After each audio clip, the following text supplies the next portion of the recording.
Hi, hello, నమస్తే, welcome back to my channel Chinni's world. ఈరోజు నేనైతే పొన్నగంటాకు కూర అయితే చేయబోతున్నాను.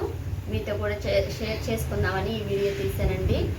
ఇది ఈ పిల్లలకి కంటికి చాలా మంచిది, అలాగే బ్రెయిన్కి కూడా చాలా మంచిది. ఈ ఆకు పల్లెటూరులో అయితే వాగులు పక్కన, అలాగే మాగాణి పక్కన చాలా విరివిగా దొరుకుతుందండి. దీంట్లో 2 రకాలు ఉన్నాయి. ఇదైతే నాటుదండి, హైబ్రిడ్ది కూడా ఉంటుంది. హైబ్రిడ్ది మనకి అంత మంచిది కాదు, నాటుదైతే చాలా మంచిది. చూడండి, దీని రూట్స్ కూడా మన పాట్లలో నాటుకుంటే పెరుగుతుంది చాలా సులభంగా. అపార్ట్మెంట్లో ఎక్కడైనా నాటుకుంటే చాలా సులభంగా పెరుగుతుంది ఈ మొక్క. అలాగే ప్రాసెస్లోకి వెళ్దామా. దీన్ని ఇలా ఆకులు ఒలుచుకొని పక్కనైతే ఉంచుకోవాలి. ఈ విధంగా ఆకులు ఒలుచుకొని అయితే పక్కన పెట్టుకోవాలండి. ఇది వలటం చాలా పెద్ద ప్రాసెస్. ఒక ఆకు ఒలుచుకోవాలి. ఇంకా ప్రాసెస్లోకి వెళ్ళిపోదామా. చూడండి, ఈ విధంగా ఒలిచి ఆకులు పక్కన పెట్టుకోవాలండి. ప్రాసెస్లోకి వెళ్ళిపోదాం రండి. పెసరపప్పు అయితే తీసుకొని దీన్ని నేను నానబెట్టుకున్నాను. 1 అవర్ ముందల నానబెట్టుకోవాలి. వాష్ చేసుకొని పక్కనైతే పెట్టుకోవాలి.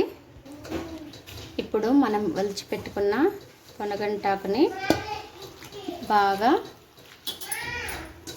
కడుక్కొని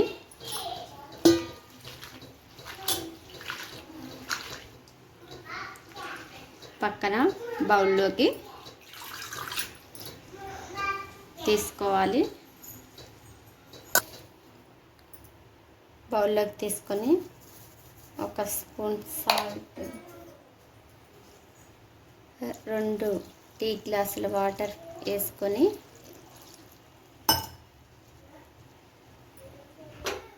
3 మినిట్స్ ఉంచుకోవాలి. ఇదైతే ఉడికిపోయింది. ఇప్పుడు ఈ వాటర్ని వేరు చేసుకోవాలి. ఈ విధంగా చల్లార్చుకోవాలి. చల్లారిన తర్వాత ఈ వాటర్నంతా ఇలా పిండుకోవాలి. వాటర్ అంతా పోయే విధంగా ఇలా పిండుకొని పక్కనైతే పెట్టుకోవాలి. బాండిల్ పెట్టుకొని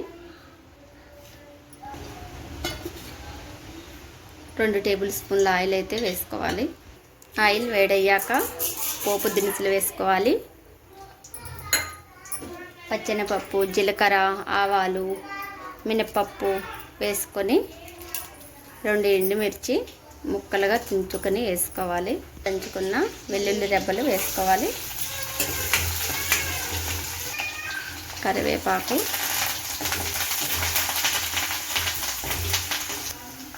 చిటికెడు పసుపు,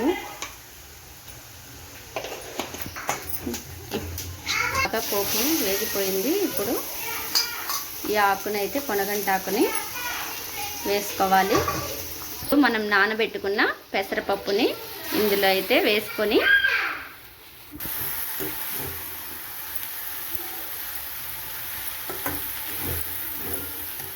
కొంచెం సాల్ట్ యాడ్ చేసుకోవాలి. ఆకులు వేసుకున్నాం కదా, చూసుకొని యాడ్ చేసుకోవాలి. ఇప్పుడు వెల్లుల్లి కారాన్ని యాడ్ చేసుకోవాలి. 2 మినిట్స్ వేయించుకొని కారం పట్టే వరకు వేయించుకోవాలి స్లో ఫ్లేమ్లో. ఇదైతే అయిపోయింది. గిన్నెలోకి సర్వ్ చేసుకుందాం. ఎంతో హెల్దీ, కంటి చూపుకి ఎంతో మేలు చేసే పెసరపప్పు పొన్నగంటాకు కూర రెడీ. ఇది రోటీలోకైనా చపాతీలోకైనా చాలా బాగుంటుంది. అన్నంలో కూడా కలిసే విధంగా ఉంటుంది. అలాగే మా ఛానల్ నచ్చినట్టయితే, మా రెసిపీ నచ్చినట్టయితే షేర్ చేయండి, కామెంట్ చేయండి, సబ్స్క్రైబ్ చేయటం మర్చిపోకండి. బాయ్.